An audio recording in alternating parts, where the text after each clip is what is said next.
Udah. Di record. Udah. Oke. Jadi sebelum kita mulai hari ini, silahkan membaca doa sesuai dengan agama dan keyakinan masing-masing.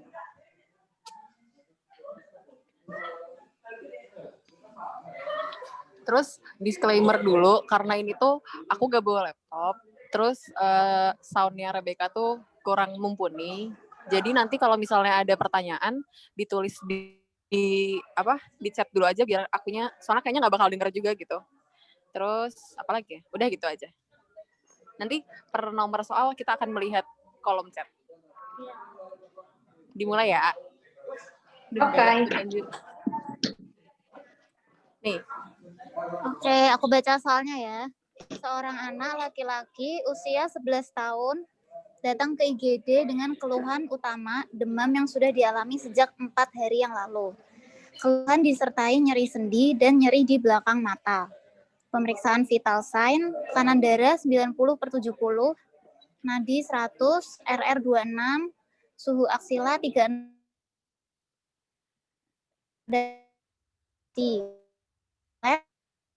gram per dl, HCT-nya 48%, leukositnya 3.400, trombosit 20.000. Apakah diagnosa pada kasus tersebut? Ini tadi udah, ini diperhatiin ya ini ya tadi tanda-tandanya, fisik sama vital. Ada yang mau nebak dulu nggak jawabannya? Ngomong aja nggak apa-apa.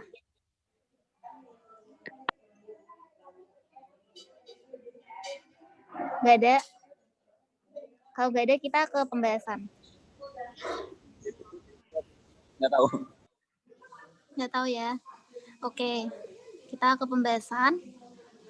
Tadi kan ada tanda-tanda nyeri sendi kan, atralgia. Terus ada nyeri belakang mata atau retroorbital pain. Di sini, ini yang udah aku tandain warna merah. Terus ada perdarahan gusi. Nah, perdarahan gusi kan dia manifestasi hemoragik. Nah, sebenarnya ini tuh tadi yang aku sebutin itu tuh tanda-tanda klinis buat DF dan buat DHF. Nah, kalau di tabel ini kan emang dia cuman sign and symptoms-nya DF. Tapi sebenarnya gejala klinis tadi tuh nggak bisa buat bedain DF dengan DHF. Nah, yang bisa bedain itu hasil lab-nya. Nah, lab-nya yang penting ini ada 3 ini yang kutandain. Nah, biar gampang, jadi DF atau demam dengue itu tuh dia ada leukopenia. Nah, leukopenia itu dia sel darah putihnya kurang dari 5.000. Kita balik ke soal lagi ya tadi. Nih, dia leukositnya 3.400 kan. Berarti dia memenuhi satu kriteria labnya DF. Terus yang kedua trombositopeni. Trombositopeninya sebenarnya trombositopeni ini kan ada di DF dan di DHF. Sama-sama trombositopeni. Jadi ini nggak bisa buat patokan juga. Nah, yang bisa buat patokan lagi adalah si hematokrit. Sebenarnya hematokrit di DF sama di DHF itu sama-sama naik. Tapi naiknya tuh beda. Yang bikin beda adalah ada tidaknya plasma leakage. Nah, plasma leakage ini ditandai dengan peningkatan hematokrit yang lebih dari 20%. Nah, nanya, Bu, normalnya berapa nih? Oke, kita lihat. Ini dia normalnya. Tadi pasiennya umurnya 11 tahun. Mana sih? Ini. Berarti di tabel ini ya. Aduh, panahku hilang. Ini normalnya. Terus di soal dia hematokritnya 48% kan? Nih, mana tadi? Oh, ini. Nih. Berarti naiknya kan dari 45 ke 48, naiknya cuma 3%. Nggak nyampe lebih dari 20% kan? Iya kan? Nggak nyampe. Nah, terus makanya dia masuknya kriteria labnya hematokritnya yang punyanya DF. Terus ini yang perlu diperhatiin, tanda-tanda plasma leakage selain dari hematokrit itu ada edem palpebra, efusi pleura, sama ada asites. Sampai sini ada yang mau ditanyain tentang DF, tapi lewat chat ya. Oh, boleh lihat yang ini nggak? Yang tadi standar, yang tabel standar hematokrit aja. Ini nih, ini. Ya, ini. Oke. 30. Makasih. Udah. Terus, aku gemeter. Boleh lihat sebelumnya nggak? Yang ini, yang apa tabel bedanya DHF 1, 2, dan lain-lain. Ini. Iya. Kalau nggak ngerepotin, boleh nggak sekalian kayak bedain DHF 1, 2, 3, 4? Enggak lah, enggak ngerepotin Rebecca sama kok, tenang aja. Oke. Masalahnya Ini tuh dibacain Sinta. DHF 1 masalahnya 2, 3, 4 ya aku gak bisa bikin.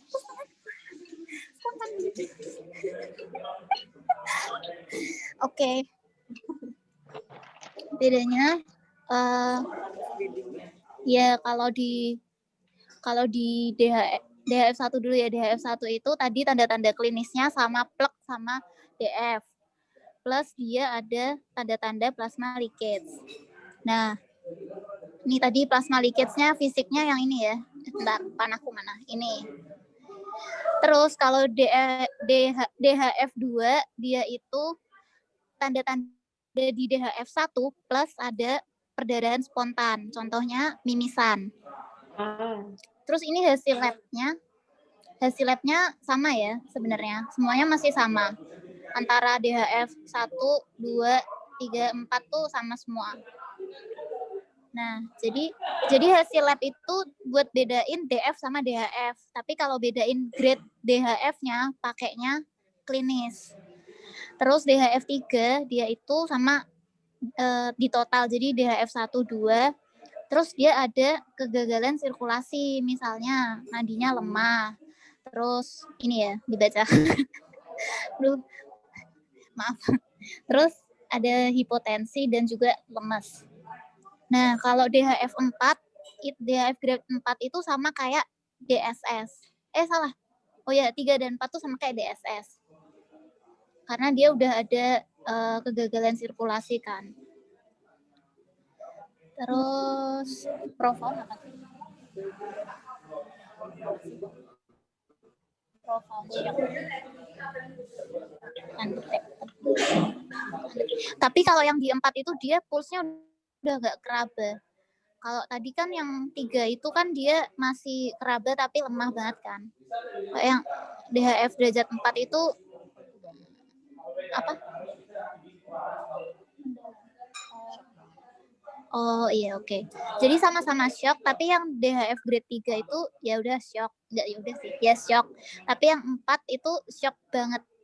Shock yang benar-benar shock. Sampai ini nadinya nggak keraba, blood pressure-nya tidak terukur. Nanti ada soal yang tentang ini. Oke. Makasih. Maaf ya, berisik banget. Iya, ini next aja ya. Oke, soal berikutnya. Jadi tadi jawabannya apa? Demanding we. Ini bete-bete. Oke, pintar. Yeay. Kalian ada di mana sih kok malam-malam pergi-pergi rame-rame? Di kosan wifi mati. Terus kita harus cari Kepo wifi. banget sih. Kepo Sedih banget aku. gak sih? Kan cowok. Lu kalau nggak mau kesini juga gak usah nanya. Nih nomor 2. Anak perempuan 10 bulan dibawa kedua orang tuanya ke rumah sakit dengan keluhan BAB cair sering dengan frekuensi 10 sampai 15 kali sehari sejak 4 hari yang lalu. Tinja tidak disertai dengan darah maupun lendir. Ya Allah, lendir. Anak juga muntah dengan frekuensi 3 sampai 4 kali sehari. Saat ini anak mengkonsumsi susu formula karena ASI ibunya sejak usia 3 bulan itu dikit. Pada pemeriksaan langsung, anak tampak letargi, heart rate 130 kali, ubun-ubun besar, teraba cekung. Aduh ya Allah, maaf ya, jempolnya gede nggak bisa ngetik. Mata cekung, air mata tidak keluar, turgor melambat, mulut kering. Terapi apa berdasarkan WHO yang sesuai dengan rencana terapi pasien? Ada yang mau menebak?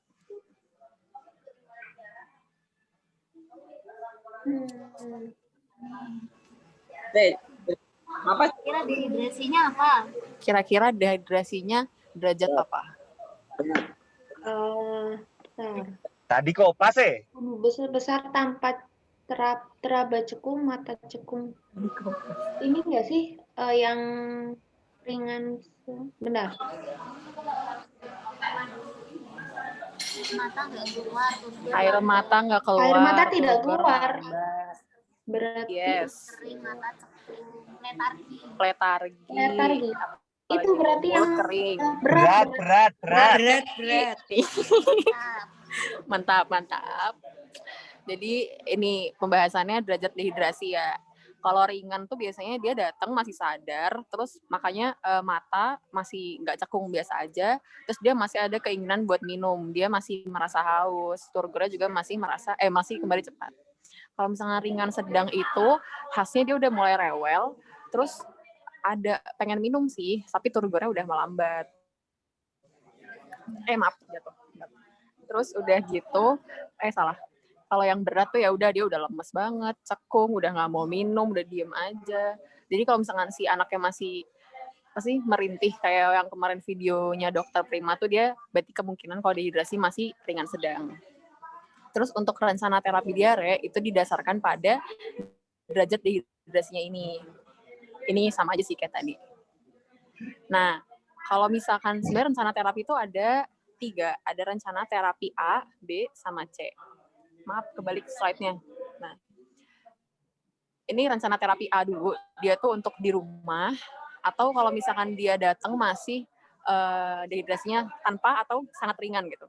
Intinya dia tuh adalah diberikan edukasi kepada ibunya untuk memberikan terapi cairan kepada anaknya berupa bisa atau kalau misalkan udah minum yang lain bisa dikasih oralit juga. Terus dikasih juga edukasi tentang bikin oralitnya itu gimana. Kemudian kebutuhan cairannya itu juga bolehlah ditunjukin ke ibunya cara ngitung cairannya itu gimana gitu. Terus udah gitu ini minumnya tuh kalau misalkan anaknya mual, berarti dia tuh setelah mual ditunggu 5-10 menit dulu. Kemudian nanti dicobain minum sedikit-sedikit lagi gitu. Terus jangan dikasih tablet zinc selama 10 hari. Jadi diare itu mau dia ringan sedang berat dehidrasinya, diberikan zinc untuk apa? Untuk revitalisasi dari GI tract-nya. Jadi ya udah biar membaik intinya. Terus udah gitu makan sama ASI jangan dikurangin kecuali kalau misalkan memang diarenya kemungkinan gara-gara makanan, ya hindari aja makanan yang mungkin menyebabkan diare tersebut gitu. Terus kapan harus kembali kalau misalkan diarenya berlanjut, jadi udah dikasih oralit, cuman dia tidak membaik. Terus kalau misalkan keadaan umum anaknya gimana? Keadaan umumnya memburuk, misalkan dia jadi makin lemas, malah jadi nggak mau minum, atau ada penyerta-penyerta lain, misalnya demam, kayak gitu. Nah, kalau misalkan rencana yang tipe B, ini untuk anak dengan anak diare yang ringan sedang, si dehidrasinya. Terus gejalanya tuh ya biasa dia rewel, terus dia udah mulai cekung matanya, tapi dia masih ada keinginan untuk minum, walaupun turgornya sudah kembali lambat, tapi nggak lambat banget. Terus yang dilakukan adalah pemberian rehidrasi, yaitu dengan oralit adalah jumlahnya itu. Terus udah gitu jangan lupa ASI-nya tetap dikasihin. Terus si rencana tipe B ini tuh dilakukan di fasilitas kesehatan. Kalau yang tadi kan A tuh di rumah, jadi kayak ibu anaknya diare, ntar di rumah diminumin ini ya gitu. Kalau misalkan tipe B ini kita harus ngasih oralit dulu di tempat. Setelah anaknya membaik atau udah nggak lemes gitu, baru boleh dipulangkan dengan rencana terapi tipe A.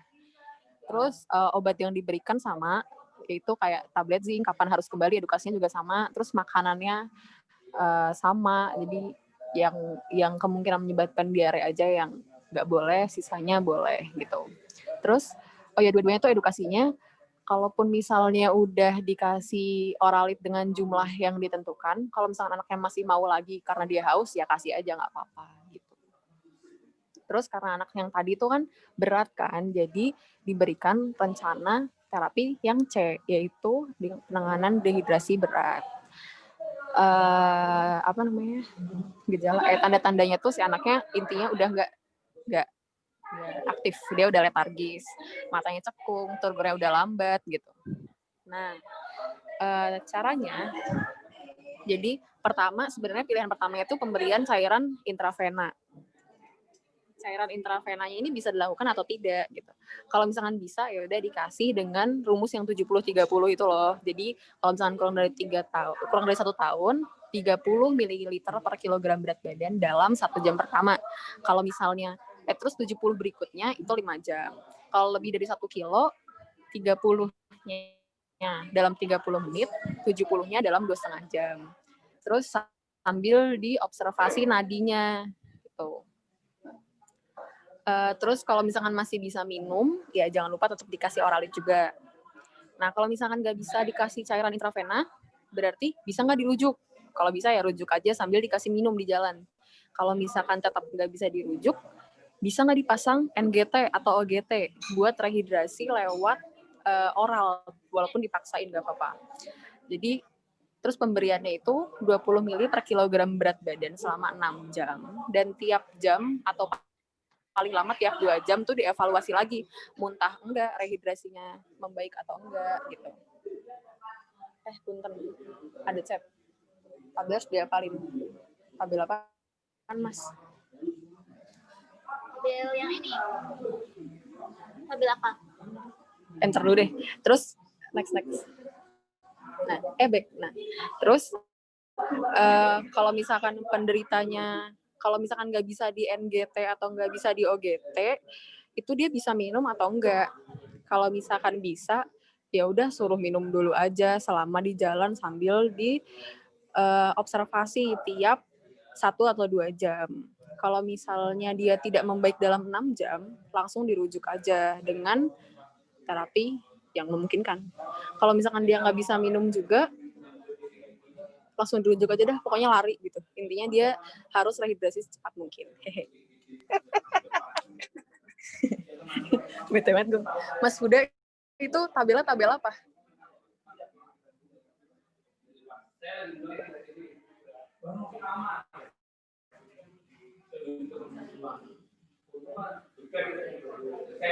Bye, gak ada suaranya. Kak mau tanya, Kak. Aku juga mau tanya. Tanya. Agung. Apa namanya? Mau tanya dong. Aku tuh lupa pemisahan turgor itu kayak gimana sih? Beda nggak sih sama pemisahan odem tuh? Oke, terima kasih. Turgor tuh konsepnya sih sama kan, kayak neken kulit. Cuman kalau turgor itu tuh dicubit di daerah yang empuk-empuk, paha, perut gitu. Kalau udem tuh dan dia gini, kalau turgor tuh dicubit, terus kan dia ada bekas cubitannya. Nanti dia bakal balik lagi sesuai dengan permukaan kulitnya. Itu cepat apa lambat. Kalau misalkan udem itu kan dipencet, terus kalau ada air di situ, berarti dia tuh kayak airnya menyebar ke sampingnya gitu loh. Kalau misalkan turgor tuh kayak Turgor tuh kulitnya, kalau odem tuh kan kayak kamu mencet lebih. Kayak apa ya ngomongnya? Kayak plastik, nggak plastik apa BK pinter. Enggak. Kalau kan intinya kalau turgor tuh kan turgor kulit ya. Berarti ya cubitnya cubit kulitnya, yang kita perhatiin tuh sifat perubahan si kulitnya. Kalau edem tuh kan di jaringan yang lebih profunda nggak sih? Nggak di kulit kan? Berarti ya beda. Ya nggak sih maksudnya? Kelihat emang iya. Dia teregang. Kata Tara kayak gini. Kalau kemarin dokter Prima tuh bilang gini, kalau misalkan udem tuh dia dilihat aja tuh kelihatan mengkilat gitu loh, karena dalamnya keisi banyak gitu. Jadi kulitnya teregang. Kalau misalkan turgor tuh harus dicubit, terus dia balik lagi apa enggak gitu. Izin nambahin. Asik. Gimana Kor? Kalau turgor tuh bukannya dia keadaan kulit yang fisiologis yang normal gitu loh. Kalau edemnya dia bukannya emang patologis, ada penampakan yang menonjol. Atau lebih ini karena adanya cairan intraseluler. Ih pinter, bangga deh. Jadi memang kok turgor tuh keadaan normal gitu nggak sih? Jadi dicek gitu, dicubit kulitnya, terus berapa ya, 2 detik ya kalau nggak salah ya. Itu CRT nggak sih, Kak? Berapa sih Turgor tuh normalnya? Kurang dari berapa ya? Turgor tuh kayaknya cepat atau lambat aja deh. Jadi harusnya Oh. begitu dicubit langsung balik lagi. Oh, nggak ada waktunya tuh. Kayaknya ada ininya. Nggak ada deh. Oh ada, maaf ya. Maaf Kur, 2 detik. Iya, makanya. Oke. Oke, makasih, Wot. Mau nanya. Aku tadi belum nanya. Aku terkait Iya, Turgor sih, maksudnya Siapa sih? Caca. Oh ya udah, Cak. Kenapa? Kalau Turgor tuh periksanya harus di perut atau boleh di kayak ekstremitas gitu? Sebenarnya boleh aja di ekstremitas, cuman kayak takut nggak kelihatan gitu loh, mungkin anaknya kurus, jadi si tulangnya, si yang dicubit tuh dikit, ngerti gak? Jadi mending di perut atau paha yang bisa yang dicubit agak banyak. Oke. Kur. Aku mau tanya, kan tadi kan yang dehidrasi berat itu kan apa? Kalau emang udah yang terakhir, yang langkah terakhir itu kan harus dirujuk. Nah itu tuh ada golden period dalam penyelamatan dehidrasi ini nggak sih? Karena kan nanti dia bisa shock hipovolemik ya. Nah itu berapa lama ya? Nggak tahu Kur, jujur. Oh ya udah, oke. Bentar. Jadi maksudmu dia kan udah berat, terus nggak bisa diapa-apain banget gitu kan? Maksudku kalau udah dehidrasi berat tuh dia golden period penyelamatannya itu berapa lama gitu? Nggak tahu Kur, gak baca, kayaknya nggak ada deh. Yang PAT itu nggak sih? Bukan ya? PAT. Itu Ya, nafas ya? Belum masuk PAT, Kak. Gak tau deh. Oh, Sorry. Baru minggu ini Kak, belum baca apa-apa. Yang kemarin dokter Prima PAT itu. Bukan PAT sih kalau kegawatan bayi. itu bukannya Itu kemarin nafas ya? kejang.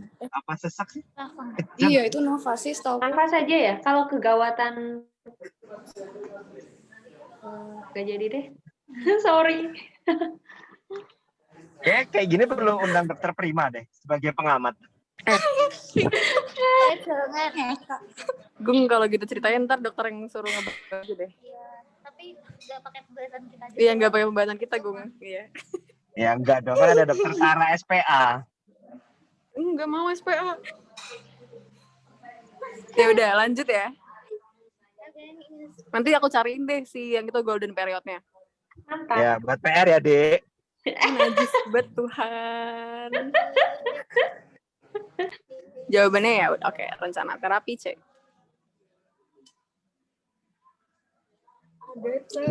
Nomor 3.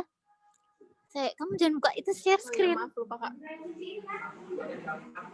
Bentar ya guys. PR, ya Allah makasih Mas Huda. Apa? Udah. Itu apa namanya? Golden period. Ya udah. Nomor 3, seorang anak laki-laki usia 12 tahun dibawa ke IGD karena keluhan lemas. Pasien mengalami demam sejak 5 hari, namun sempat turun 2 hari yang lalu. Pasien juga mengeluh pusing, nyeri otot, nyeri perut ulu hati. Dari hasil pemeriksaan fisik, tekanan darah tidak terukur, nadi lemah sulit teraba, RR 32 kali per menit, suhu 36, akal dingin. Terus hasil lab HB-nya 17, HCT-nya 54, leukosit 3.700, trombosit 40.000. Apakah temuan hasil pemeriksaan fisik lain yang sesuai dengan kondisi pasien? Kira-kira ini diagnosisnya apa? DF. Hemolitik apa? Temuan pemeriksaan fisik lain. Enggak, maksudnya diagnosisnya dulu nih apa kira-kira? Dia nanya diagnosis dulu, Tara. Berantem. Demam. Ya, Kayaknya bukan. udah masih DF, bukan ya?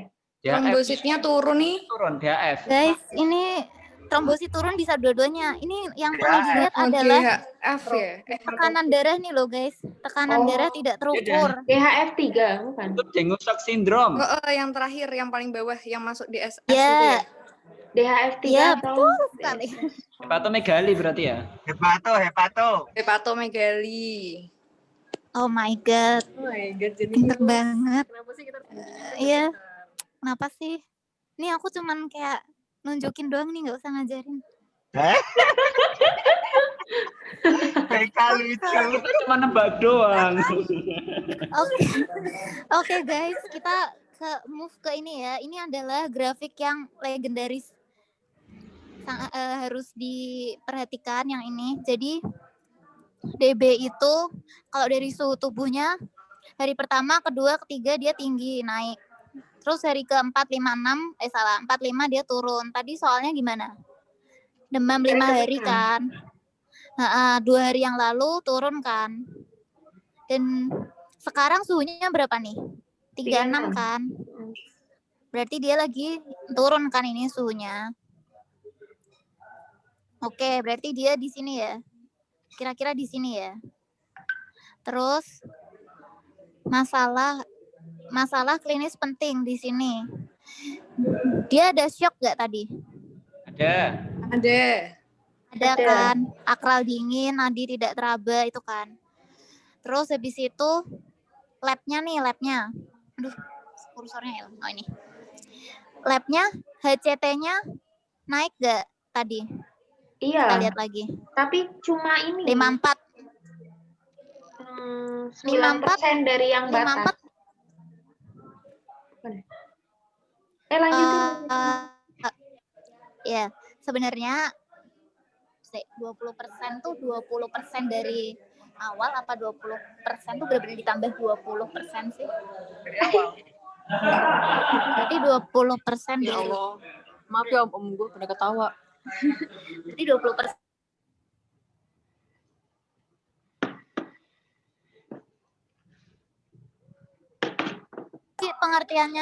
Pengertiannya 20% itu bukan langsung semata-mata 20%. Tapi 20% dari HCT awal. Ngerti maksudnya? Ngerti bedanya enggak? Berarti misal kalau HCT standarnya, misal kalau umur itu kan tadi misal 40%, berarti kenaikan 20%-nya itu 20 dari 40. Oh alah. Berarti berapa tuh? 48. 5 yang 48. Nah, ini kan dia 54 kan? Tinggi banget kan? Berarti secara lab dia kalau ada leukoponia.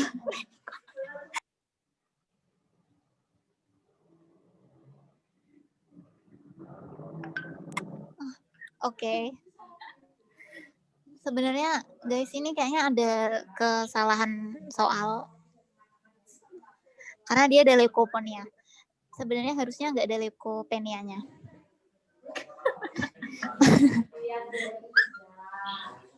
Pokoknya ini dia udah masuk DSS ya. Karena ada shock nih. Akral dingin. Ini HCT-nya tinggi. Oke. Nah, terus habis itu apalagi sih? Oke. Ini trombositnya turun. Sesuai kan? Ini dia juga 40.000 di bawah 100.000 tadi. Sesuai tabel yang warna biru tadi. Nah, terus ini viremia ya ini sih nggak terlalu maksudnya yang penting yang 3 atas ini. Sampai di grafik ini ada yang mau ditanyain nggak?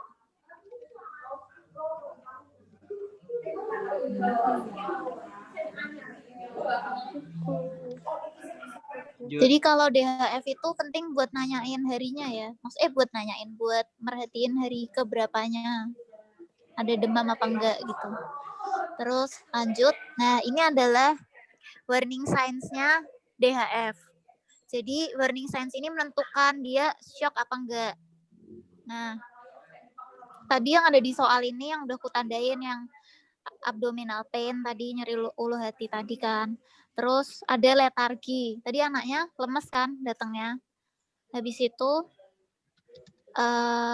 tadi bleeding nggak dibahas di soal ya. Terus ada giddiness. Giddiness tuh pusing. Tadi di soal ada. Nih, mana sih?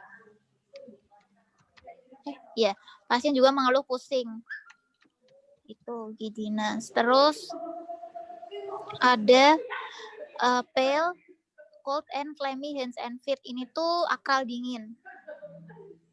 Oke, ini tanda-tanda warning sign yang tadi ada di soal. Next dulu ya.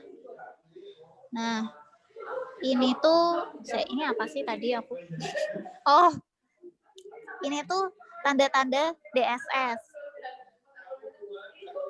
Jadi tadi kan di pilihannya itu ini apa aja sih pilihannya? Nih, apakah temuan pemeriksaan fisik lain? Limfadenopati, kita lihat ya, ada nggak di sini? Nih, ada limfadenopati nggak di sini? Nggak ada kan? Terus habis itu bacain dong. Bentar, biar nggak usah bolak-balik. Hepatomegali. Di sini ada ya, tapi kita skip dulu hepatomegali. Terus CRT memanjang. CRT memanjang bisa sih tanda-tanda shock emang ada CRT memanjang, tapi itu sebenarnya dia tuh nggak mewakili gitu loh, karena shock tuh ada 2 tipe, terkompensasi sama tidak terkompensasi. Nah kalau si CRT memanjang ini tuh punyanya shock yang terkompensasi, jadi kan dia nggak mewakili semua shock kan, karena kita nggak tahu ini shock yang mana. Terus turgor kembali lambat. Turgor nih punyanya tadi dehidrasi kan, sementara ini DHF. Terus habis itu bising usus meningkat. Apalagi ini kayak semakin jauh lagi nggak sih? Nggak ada. Berarti yang pemeriksaan fisik lain yang sesuai dengan kondisi pasien apa berarti jawabannya? Ya. Terus, yeay. Ya deh. Back. Oh iya, sorry. Ada yang mau nanya nggak? Back, tadi kalau yang shock tidak terkompensasi berarti tandanya apa ya? Bentar, tak bacain ya, Kur. Aku nggak hafal soalnya. Kok? Beda buku saya. Bentar. Oh, oke. Jadi kalau yang shock terkompensasi itu tanda-tanda shock seperti takikardi, takipnu, nadinya lemah, terus CRT-nya lebih dari 2 detik, akal dingin, produksi urin menurun, sama anaknya gelisah. Tapi kalau yang dekompen, itu dia, dekompen tuh yang tidak terkompensasi ya, itu takikardi juga. Terus dia ada hipotensi, dua-duanya hipotensi. Terus ada pernapasan kusmal dan hiperpnea. Bedanya hiperpnea sama takipnea apa? Ya udahlah. Pokoknya ini ada nafas kusmalnya ya. Ini kalau aku bacanya di MMN. Terus Oke. ada cyanosis. Terus akralnya sama-sama akral dingin sih. Berarti dari nafasnya ya itu ya? Iya. Terus dia nadinya tidak teraba dan tensinya tidak terukur. Berarti ini sebenarnya yang dikompensasi ya, makanya dia CRT-nya nggak dibahas kan di sini. Karena kalau yang terkompensasi kan anaknya masih gelisah. Ini anaknya udah lemes.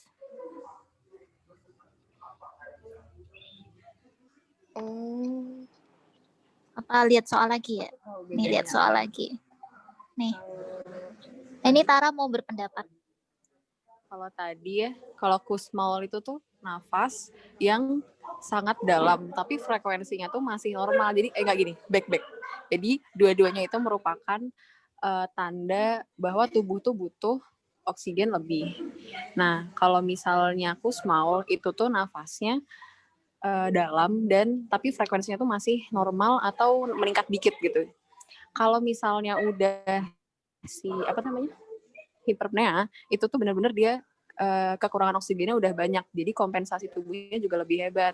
Makanya nafasnya udah dalam, terus frekuensinya juga lebih banyak gitu. Intinya, Sorry, gimana Gor?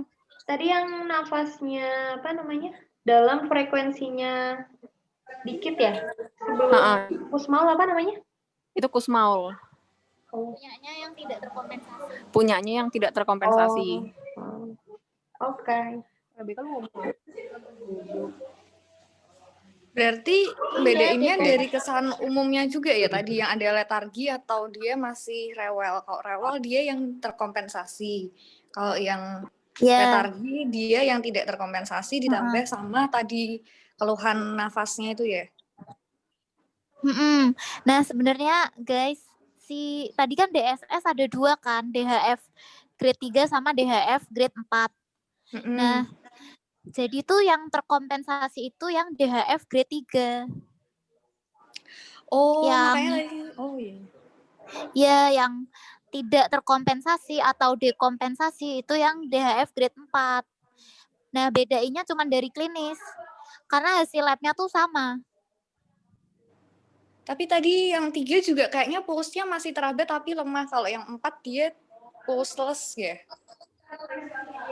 Bukan pulseless sih, lebih kayak ya kayaknya ada tapi nggak teraba. Undetectable. Tidak teraba aja, bukan nggak ada. Oke. Ya, makasih. saking lemahnya. Yo. Udah nih. Next ya. Hepatomegali. Oke, nomor 4.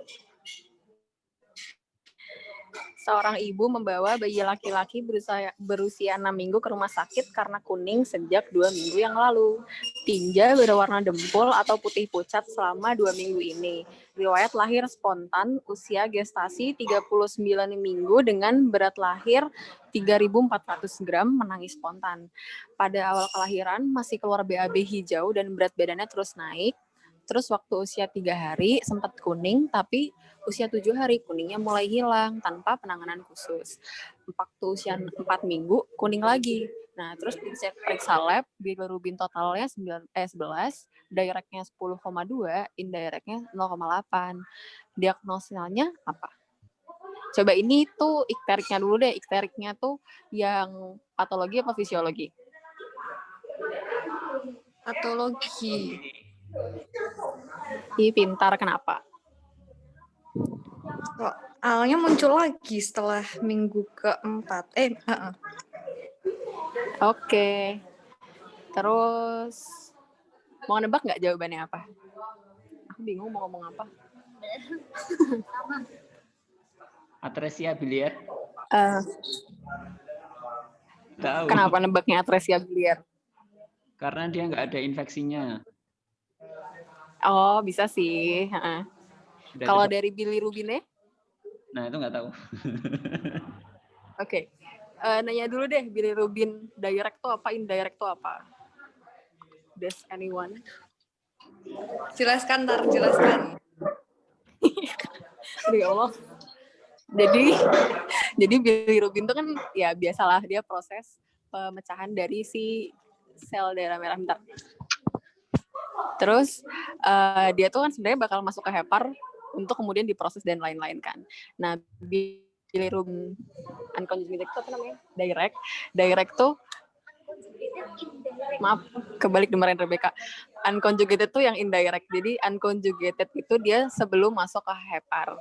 Kalau udah diproses sama hepar itu jadi conjugated alias direct gitu.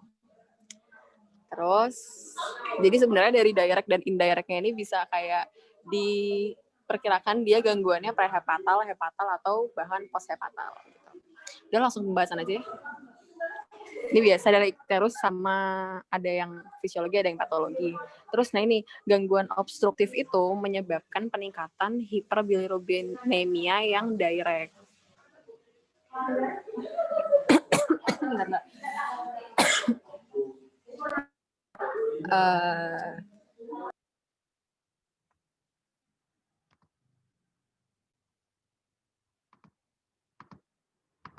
maaf kemute, pinter kan. Jadi yang direct atau yang sebelum masuk ke hepar. Peningkatannya sebanyak apa sih? Sebanyak lebih dari 1 miligram kalau misalkan totalnya itu kurang dari 5 atau sebenarnya lebih dari 20% dari si totalnya. Ya ini nice to know doang sih kalau stasis itu apa. Berarti ada stasis dari si kolenya. Gara-gara apa banyak. Prosesnya gimana sih? Jadi bilirubin direct kan harusnya dirubah. Indirect. Ya Allah maaf otak gue. Bilirubin indirect dirubah jadi bilirubin direct. Nah adanya obstruksi itu bikin itu nggak bisa gitu intinya. Sehingga dia nggak bisa dibuang ke ginjal, nggak bisa dibuang ke feses kan. Begitu. Kalau atresia biliar ini merupakan biasalah penyakit kolangiopati fibroobliterans yang mengenai panjang tertentu dari ductus biliaris. Patofisiologinya tuh distorsi struktur, peningkatan resistensi aliran vena, terus ada hipertensi porta. Terus nanti dia pokoknya endingnya, end stage-nya bisa bikin sirosis. Gejalanya apa? Dia biasanya ada ikterik pada 2 minggu pertama kehidupan. Bentar. Terus, ini nih, khasnya tuh ada fesesnya pucat. Diagnosisnya gimana? Biasanya ada ikterus yang persisten, terus fesesnya pucat, terdapat peningkatan bilirubin direct, terus gamma GT, alkalin fosfatase. Jangan nanya gamma GT apa, aku juga lupa belajar. Terus tipikalnya, biasanya dia tuh lahirnya berat badannya normal. Si atresia biliar ini sendiri tuh ada 2, ada yang embrional sama yang perinatal. Yang embrional ini tuh ya namanya aja dia berarti terbentuk dari zaman dia masih intrauterin.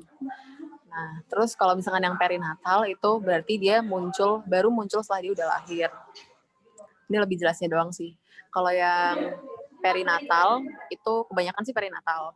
Terus biasanya mekoniumnya tuh pertama dia masih normal karena dia belum ada apa-apa kan. Setelah itu nanti baru kenapa-napa, yaitu terus ikterus obstruktif pada 2-4 minggu setelah si atresianya terjadi. Nah, terus kalau misalkan embrionik itu lebih dikit, tapi dia khasnya biasanya kuningnya dari zaman dia lahir. Terus si mekoniumnya nggak sempat berwarna. Maaf. Jadi yang tadi apa? Luar biasa. Ya, jadi yang tadi itu atresia biliar perinatal. Benar. Karena ya hepatitis bisa sih dia nggak ada infeksinya, tapi lebih ini karena bilirubin direct-nya tuh naiknya tinggi banget. Cut off bilirubin total tuh 0,3 sampai 1,9. Sedangkan cut off yang bilirubin direct itu 0 sampai 0,3. Ini aja udah 10,2. Totalnya udah 11. Terus kalau misalkan indirect-nya 0 sampai 0,6. Terus udah gitu tadi ada juga kan pembahasan yang bilang bilirubin direct-nya itu, kalau bilirubin direct-nya naiknya lebih dari 20% dari bilirubin totalnya, berarti dia kemungkinan ada gangguan obstruktif kan. Nah ini peningkatan dari bilirubin direct-nya udah tentu saja lebih dari 20%-nya dari 11 gram. Jadi kemungkinan ada gangguan itu obstruktif. Berarti yang gangguan obstruktif di sini apa? Atresia biliar. Atresia biliar yang mana? Yang perinatal, karena dia waktu lahir mekoniumnya sempat hijau. Jadi sempat ada proses yang normal dulu begitu. Ada pertanyaan?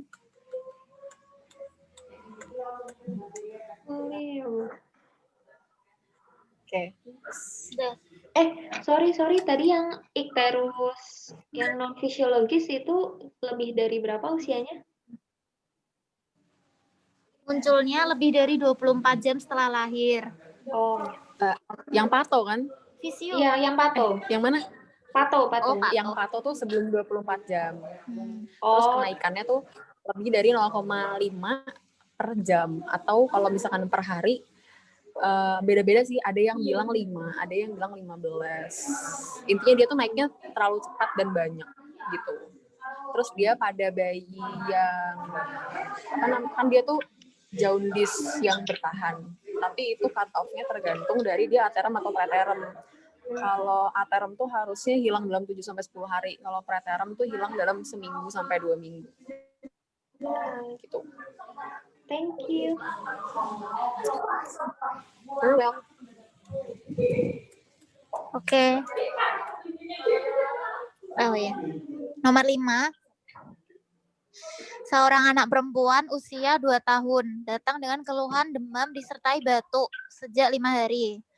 Saat ini muncul kemerahan di kulit, namun tidak disertai gatal. Ruam awalnya di daerah belakang telinga, leher, terus turun ke dada, kemudian ke seluruh tubuh. Pasien juga dikeluhkan kedua mata merah dan berair sejak 1 hari yang lalu. Pada pemeriksaan fisik, nadi 100 kali, RR 28, suhu 38, ditemukan konjungtiva hiperemis dan ditemukan koplik spot pada mukosa mulut dan ruang makulopapular eritem kasar pada bagian wajah, leher, badan, dan ekstremitas. Hasil pemeriksaan lain dalam batas normal. Apakah diagnosis yang tepat? Ada yang mau nebak gak? Tapi sebenarnya sama dari di sini. Bella ya? Oke. Bukan Ada yang morbili. Morbila apa Morbila sih? Iya. Morbili. Morbili. Rubeola sih, ini rubella. Tapi aku bikin kuncinya rubeola. Kukira pilihan B rubeola. Guys, Beola tuh morbili nggak sih? Iya. iya sebenarnya jawabannya benar tadi. Siapa yang jawab? Kurkur, morbili. Tapi aku bikin kuncinya rubeola. Terus aku ngira pilihan B itu rubeola. Sebenarnya rubeola dan morbili itu sama ya guys. Aku salah baca tadi soalnya. Oh, rubeola dan rubella berarti beda Tapi- ya? Beda. Oh, Jadi ya, morbili, campak, rubeola itu sama. padahal aku udah rasa kulit. Memalukan. Oke, makasih. Ya aku juga kok memalukan, tenang aja. Oh, ini- beda guys. Ini pembahasannya. Nih, rubeola atau measles. Measles kan morbili atau campak kan, sama. Mm-mm. Dia ada konjungtivitis, batuk, koriza tuh meler. Terus ada demam. Nah ini tadi yang khas ada koplik spot. Jangan tanya aku bentuknya koplik spot kayak apa ya. Nanti googling sendiri aja. Terus ada res. Nah di sini yang mengarah ke DD-nya itu kan karena resnya tadi kan. Nah resnya itu di 3 DD ini tuh mirip-mirip sebenarnya. Nah, kalau yang si campak atau morbili atau rubeola itu dia dari atas ke bawah pokoknya, dari kepala turun badan kaki gitu. Nah, si rubella ini juga sama, dari muka terus ke badan juga ke ekstremitas. Terus si siapa? Roseola infantum ini yang agak beda sendiri sih, karena dia itu dari leher sama badan baru nyebarnya ke tepi-tepi, ke muka dan ekstremitas. Jadi sebenarnya kalau dari resnya sendiri itu agak susah bedain rubeola sama rubella. Tapi karena tadi soalnya jelas banget ya, ada gejala klinis yang lain, ada konjungtivitis, ada koplik spot, terus ada mana lagi tadi? Ini soalku. Terus ada apa tadi? Kok aku lupa sendiri sih? Ada batu. Di sini ada batu enggak? Iya kan, ada batu. Nih. Kalau si rubella tuh dia yang perlu digaris bawah itu si limfadenopatinya sih. Nih, limfadenopati. Kalau roseola infantum umurnya pertama. Habis itu dia tadi resnya beda sendiri pokoknya. Sampai sini ada yang mau ditanyakan atau ada yang mau berpendapat? Mungkin ada yang lebih tahu. Karena aku masih nggak jelas juga ini. Maksudnya aku nggak terlalu paham. Rebecca mau nangis. Iya. Oh ya, sorry ini. Astaga, aku lupa. Nah, ini punyanya si tadi ya, Morbilli, Rubeola, campak sama. Ada 3 stage. Pre-eruptif, eruptif, sama konvalesen. Konvalesen udah berkurang resnya. Kalau pre-eruptif berarti ya baru demam. Terus dia belum muncul resnya. Resnya itu tuh masuk ke yang eruptif. Jadi yang pre-eruptif nih yang baru yang kayak batuknya, terus konjungtivitisnya, meler, kayak gitu. Terus eruptif berarti muncul tadi res makulopapular. Dia onsetnya 2-7 hari setelah si pre-eruptif tadi. Terus ya ini dibaca aja. Nanti di-share kan? Iya. Nanti di-share. Tapi memalukan sih isinya. Iya bener.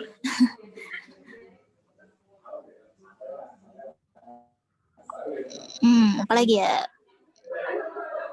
Pencegahannya imunisasi campak usia 9 bulan. Nah, terus tadi bayinya umur berapa sih? Oh, ini udah 2 tahun ya? Berarti dia belum vaksin ya ini? Nggak tahu, gue nggak nambah sih. Iya. Harusnya sih belum vaksin. Bisa tahu udah vaksin, tapi dan dia nggak. Oh, iya. Oke, ini next aja ya. Apa ada yang mau nanya? Jangan dong, jangan nanya. Lanjut. Nggak mau. Lanjut. Maaf ya, ini sebenarnya maksudnya tuh campak. Tapi aku tadi iya. Tapi rubeola dan campak dan morbilli kan sama ya. Lanjut. Soal terakhir sih. Pasien anak laki-laki berusia 7 tahun dibawa ke IGD dengan keluhan BAB cair sangat sering dan banyak sejak kemarin. Diare seperti air cucian beras, berbau amis, frekuensi 15 kali, tidak terdapat muntah, tinja tidak disertai dengan darah. Anak tetangga juga mengalami keluhan serupa. Hasil pemeriksaan nampak adanya dehidrasi berat. Pemeriksaan tinja didapatkan bakteri gram negatif berbentuk seperti koma. Ayo, kenapa? Kenapa? Hasilnya adalah bakteri gram negatif berbentuk koma. Tebak atau kenapa? Kolera apa sih itu, lupa deh. Kolera. Iya sih, tapi dari diarenya juga bisa tuh. Cucian beras berbau amis juga bisa sih. Beras, cucian beras. Oh iya, benar-benar. Iya benar sih, kolera. Ya udah, lanjut aja. Ini bahas kolera dikit. Biasa dia anaerobik fakultatif, bentuknya koma. Terus dia diarenya sekretorik. Kadang ada muntah, kadang enggak. Dehidrasi tergantung dia sering apa. Ada abdominal kram juga. Terus dia biasanya ditularkannya tuh kalau misalkan tetangga-tetangganya ada atau dari lingkungan intinya. Jadi bisa saudaranya ada atau siapanya ada gitu. Ini patofisiologinya. Intinya dia akan menginvasi dari epitel GI tract-nya. Jadi kan si diare itu kan ada 2 penyebab. Yang pertama dia tuh fisiologisnya tubuh untuk mengeluarkan toksin atau hal yang dia nggak suka. Contohnya kayak misalkan laktos intoleran, dia mau buang si susunya, atau dia ada makan makanan yang mengandung toksin. Dan yang patofisiologi yang kedua tuh ada sesuatu yang menginvasi si GI tract-nya. Jadi si badannya tuh berusaha kayak ya intinya kayak rusak dan minta tolong gitu. Nah ini patofisiologinya adalah si koleranya menginvasi si dindingnya. Ini ya udah molekulernya aja. Aku nggak suka molekuler, jadi aku malas baca. Terus tata laksananya biasa 5 pilar diare. Yang utama rehidrasi ya biasa. Kemudian pemberian zinc untuk reepitelisasi kayak yang tadi sudah ada yang ngomong. Siapa yang ngomong? Aku ya. Terus udah gitu, karena ini udah jelas tuh ada bakterinya, berarti kan perlu diberikan antibiotik. Ya kenapa sih gue tulis di sini? Terus udah gitu, antibiotik untuk kolera sendiri itu sebenarnya ada first line itu tetrasiklin, tapi dia tidak direkomendasikan untuk anak di bawah 8 tahun. Terus lini keduanya itu adalah makrolid. Bisa azitromisin, bisa eritromisin. Terus yang ketiganya kalau misalkan dia alergi dua-duanya atau nggak ada banget dua-duanya, boleh dikasih fluoroquinolone. Dosisnya kalau buat anak, doxycycline tuh 4-6 kali single dose. 6 mg maaf, single dose. Kalau tetracycline tuh 50 mg per kilogram per hari. Diberikan dalam 4 dosis terbagi, diberikan selama 3 hari. Kalau makrolid itu yang azitromisin 20 mg per kilogram berat badan single dose. Kalau yang eritromisin itu 40 mg per kilogram berat badan, dibagi 4, diberikan selama 3 hari. Kalau fluoroquinolone, terus namanya ciprofloxacin, dia diberikannya 20 mg per kilogram berat badan. Maaf. Dia single dose juga. Coba ini diingat-ingat terlebih dahulu, kalau mau di foto juga boleh. Terus, jadi jawabannya apa? Azitro. 20 mg SD. Masih bener deh. Maaf. Azitromisin 20 mg per kilogram berat badan. Oh iya, mau lupa ngomong. Kenapa dia tidak direkomendasikan pada anak di bawah 8 tahun? Karena tetracycline itu ternyata bisa terdeposit di tulang dan gigi. Jadi pahit-pahitnya itu ntar giginya bakal warna coklat. Tapi lebih pahit lagi, dia pertumbuhannya bisa terganggu. Entah itu memang nggak tumbuh sama sekali atau berkurang tumbuhnya. Terus kalau misalkan si fluoroquinolone itu loh level of evidence bahwa dia mengganggu pertumbuhan itu kayak lebih tinggi gitu. Jadi pada semua orang yang dicobain itu, dia mengalami gangguan pertumbuhan gitu. Jadi intinya kenapa tidak boleh, karena dia akan mengganggu pertumbuhan tulang dan gigi si anaknya. Begitu. Udah, selesai. Yeay, kenapa? Yay. Bodoh. Maaf ya. Ini pertama kali jadi kayak gini. Iya. Tapi at least udah pinter DHF dan DF, udah pinter dehidrasi. Mantap, amin. Ya. Oke, udah selesai ya. Ini ditutup aja ya. Gung, gimana Gung?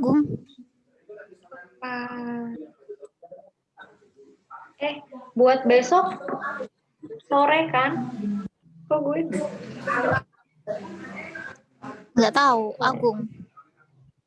Jadinya besok ya? Dinet dan Mahathir. Kalau besok sore kalian pada bisa nggak?